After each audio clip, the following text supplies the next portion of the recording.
Patrul Rinpoché, dans le chemin de la grande perfection, explique que seule la condition humaine, la naissance dans le royaume des hommes, des humains, parmi les 6 royaumes du samsara existants, eh bien, seuls les êtres de ce royaume humain, en fait, ont la possibilité de modifier leur karma.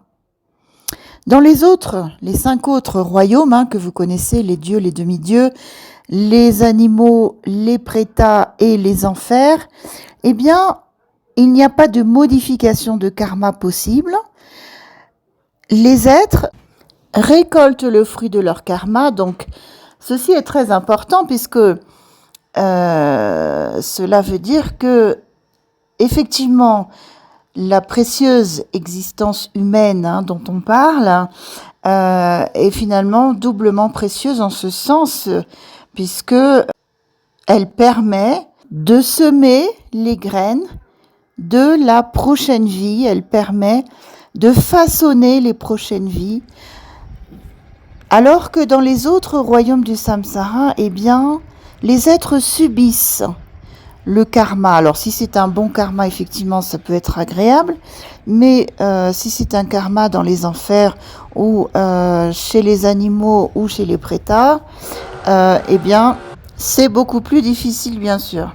Les animaux n'ont pas la capacité de distinguer les actes méritoires des actes non méritoires. Les êtres affamés, les prétas et les êtres dans les enfers subissent une tellement grande souffrance que le simple fait de raisonner leur est totalement impossible. Ils subissent les affres du royaume dans lequel ils sont.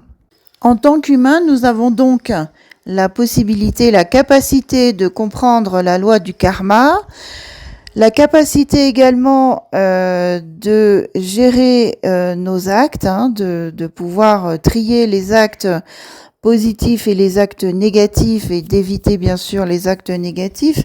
Nous avons le pouvoir du coup de façonner notre karma pour les vies à venir, et ça c'est vraiment une chance en tant qu'être humain, précieuse et rare. Et donc, il ne faut pas perdre de temps puisque cette vie est impermanente et éphémère. Et donc, voilà, accumulons le plus de mérite possible pour préparer au mieux nos prochaines vies. Tachidele.